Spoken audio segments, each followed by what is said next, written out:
posachedwa apatu kupasirani zimene Ayankhura mayi Gladys Ganda.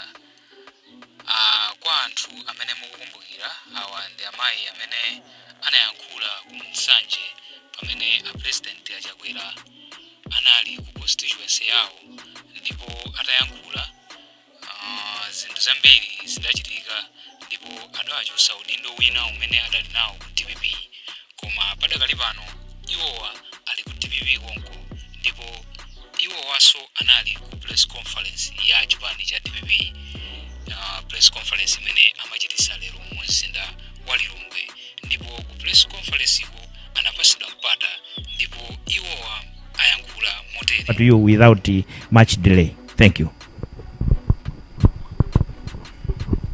Thank you so much, moderator, for yielding the floor to me to give some comments. The comments that I would like to give are to do with the government inability to pay service providers.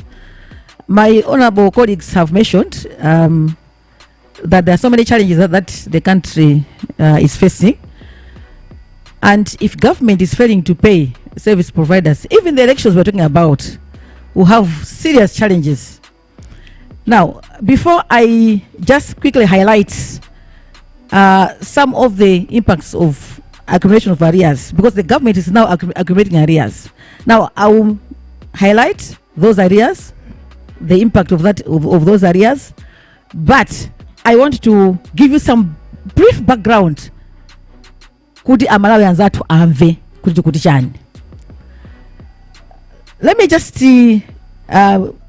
give you some background. When DPP came into power in 2005, the Overseas Development Institute, ODI, and the Africa Power and Politics Program, APP, conducted a study into Malawi's political economy, local governance, and service delivery, and the other studies of decentralization and sector services.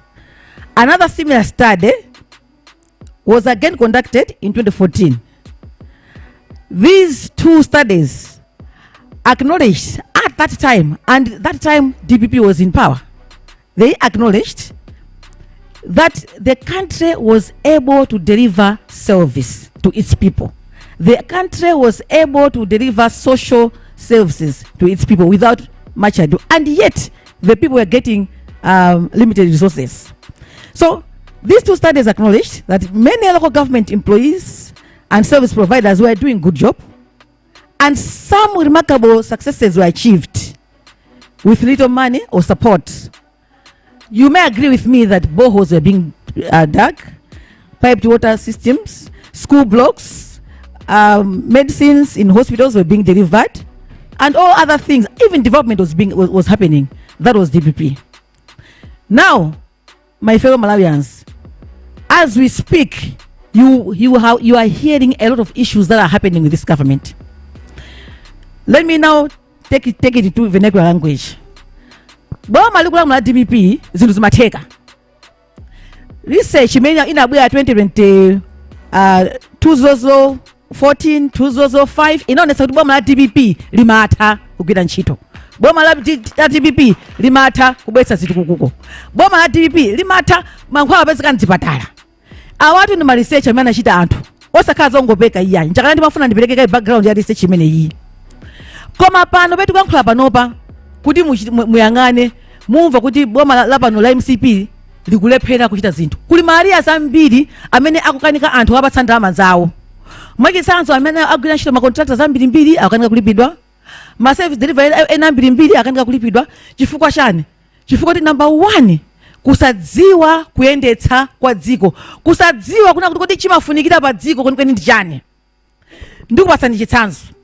DPP momwe malamulira ambuyomu, palibe azanganira kale amene amafa ndi njala, palibe kamene profesa afapita mthali kamakondera kuti uku ndapatse chakudya kapena kunsapatse chakudya. Amakhala ndi plan yeniyeni yakagwisa ntchito ka ndalama za dziko la Malawi lino. Koma panopa kuti muona kuti zinthu zikusankha mbali, zinthu zikukondera, even panopa ma contractor ena mamva kale kuli ma strike osana masewera iyayi. Amafuta akuchita ma strike, kaya mzipatala muli ma strike. Imene ija ndi sign yokuti zinthu pa ground sizikuyenda bwino iyayi. Chimene china ndimafuna ndikuuze na Malawi anzanga ndishi. Ngati boma lisakupeka ndalama kwa Malawi kuti agwese ntchito ndi vuto lalikulu kwambiri mu economy ya dziko. Choyambirira mabanki, muona pompano mabanki ali distress. Ndalama zimene anthu amakabweza kungongole ku mabanki, muona kuti ndalama zimene zozo anthu alibe ndalama zokabweza ku mabanki. So the big banking sector distress. Kuti bweza ndalama zathu kuno anthu sakupita kubweza ndalama. Chitukuko cha dziko, economy ya dziko simayenda chifukwa ndalama sizikupita mu economy iyayi. Tikapatsa amene vicha ndalama zawo zimene boma lili nawo, atenga ndalama zomwezi akachita kageni, akagula munthu ina malonda, munthu ina kenso apeza chakudya, akapatsaso munthu akalemba munthu ina ntchito. Kwa pezi tili panopa zinthu sizikutheka. Njana mukana kuti economy sikuyenda bwino mu dziko la Malawi. Komanso china chimene wafuna ndinene kwambiri. Muona kuti business amene akutenga ndalama zaboma kuti agwese ntchito ndalama zaboma, timati in Chingerezi timati liquidity constraints for businesses. Ma business aja alibe ndalama chifukwa boma siku apasaso ndalama. Tsopano amaya anzanga, ife anthu ena mkamana timukana honorable Phiri, boma ndome alonda ndalama sizikupereka. Boma alonda ndalama zo zikupita corruption. Boma lupanga kuchita madiru osanena kuchita iyayi. Ndipo ukaitana kwafunsa kuti kodi mubwere mudzaonekere tikufunse nkhani anthu sakupezeka kuti akuonekere, anthu akuthawa. Ndiye ndifuna nditenge mwa head of opposition anani akala moderator. Tikumakhala mavuto. Anthu ena ukaitana achiwaza iwo ndamakusogolera parliament. Koma anthu ena ukaitana kuti banji mubwere mudzakeze nafe timve kuti mavuto ndotani kama kuti zikhala bwanji. Anthu akumawinya. Ndiye muna head of opposition mkhali imeneso mutitengere mune tikupitako. Now kumapeto wake ndifuna nene ma recommendation awa amene munandipempha kuti ndinene moderator. Choyambirira ifeyo boma kuti liyende bwino ndikuona nkhani imodzi yokha. Aonetsetse kunena kuti ndalama za Malawi zipita moyenera. Chifukwa ndalama za Malawi petu kuyankhula panopa akulu nene zona. Aye mwara ndalama akuchita collect. Koma ndalama zo zikulowa m'matumba. Ndalama zo anthu akungoyenda. Boma litangochotsapo kuti kuyenda ku travel expenses yokhale kungochotsapo travel yo. Ine ndimakumbukira Professor Arthur Peter Muthandika, president wa dziko lomwe amene anthu adzamkumbukira pakana kalekale komanso amene akubwera mboma 2005. Amene uja amachita kudula yekha kuti nduna inu mwenda matipi awiri. Awo anayi nduna zaboma nkada ndawo nkhani zimenezi kumatuza ife kuti alife matipi tiyenda awiri okha.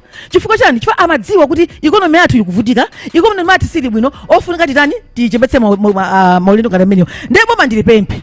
Pali matravel ambiri amene akuchitika. Palibe chifukwa choti munthu akayende ukajambisa kukakwera njinga, akayende makaona ng'ombe za anthu, akayende kubaka chita zinthu zonse not presidential. Kukayenda nditu akuti kukayenda munthu project yakalekale ya Professor Arthur Peter Muthandika ukapita ukachita soli launch kapena ukayendera zimene zoti mapatsa ma PS kapena anduna chifukwa kapena ma director. Fa president uja akashoka ku state house ya Malawi anzanga mudzidziwa kunena kuti ndalama zikutayika. Imakhala more than 100 million. President kungotuka state house ndi more than 100 million kwasha imene imatayika. Ndiye ngati matipo sewa china chimene ndifuna ndipemphe chonde a president akakupatsani list ya anthu oti mudzaperekeza azikuperekeza ndi kunja mkapita kunja zomatenga ma MP 2030 akuboma kuti akuperekezani akachita koshana president. Izimenezo ndi ndalama za anthu sizoona ya 1 or 2 MPs amene mwina ntchito yawo ili imene yawo zimathandiza. Koma mwatenga MP, mwatenga chipani, mwatenga ang'oma, mwatenga ndani zimene zija ndi ndalama za anthu zimene ife tikuti zikuonongeka. Kumapeto kwake moderator ndimalize motere. Ndifuna ndithokoze nawo mayi Mathanga tilali limodzi mwe timachitira tilali ku nekofu. Mama tifotokozera and afotokoza kunena kuti sizitheka kuti anthu akalembetse pa tsiku lovoterapo. Tipeze njira zathu anthu akalembetse. Ndiye atanena nkhani imeneyo ndiye ine ndinabwerapo kwafusa anthu akunena kuti kodi kuvota munthu ndi ufulu kapena ndoti it's a privilege. The way NRB is handling this issue, it looks like voting in Malawi is a privilege and not a right, a constitutional right. That's how NRB is handling this issue. Because if they knew that it's a right, they could have found ways. There are so many ways of identifying people. Njira zambiri zoma zoti munthu ndi Malawi. CID yokhaya. Kodi mbuyo muzisako kunalibo. Zisako za kazi uchika kambira kalikali. Koma ngati system yakanika. Ndipempha head of opposition. Parliament pasa mamondi feyo patia kapa nofe. Chonde pali issue imene imatikhuza nthawi zonse imene sitikuchita bwino. Timati Chingerezi timati post registration scrutiny. Post registration scrutiny ndiye kuti mwatenga registration ija mwakayiyesa pa ground ndiye mwaona kuti yalephera. Kodi chinthu chikalephera pa ground kuti ife tinachiyesa kuti nchabwino koma chalephera ndiye mangokhala mkungoyang'ana iyayi mmabwerera mbuyo nkukachikoza chinthu chicha. So nchakanamana kuti makhala amendment ka makhala kuchita sodi piulo kaya chani ndiye imene iyi ndi just an act monga chemwe yanganena kaya mathanga. Constitution ya dziko la Malawi imanena kuti aliyense ali ndi ufulu okavota osangana kuti kapena munthu yongosauka kapena ngolemera kapena ngotani. Ndiye moderator ndithokoza ndipatsa mwayi koma ndifuna ndinenezi mtundu wa Malawi APM akubwera 2025 APM adzakhala president wa dziko la 2025 mavuto amene mukaonawa simudzawaonanso dziko mwambiri.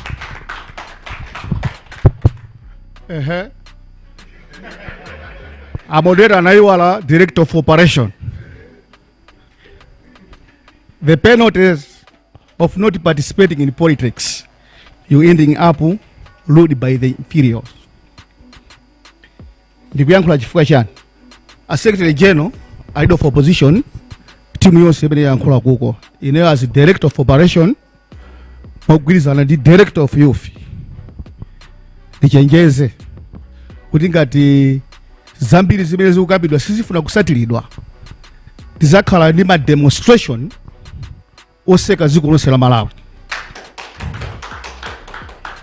Ndi pamene mudzadziwe kuti kodi Amalawi osauka pansipa akwiya bwanji.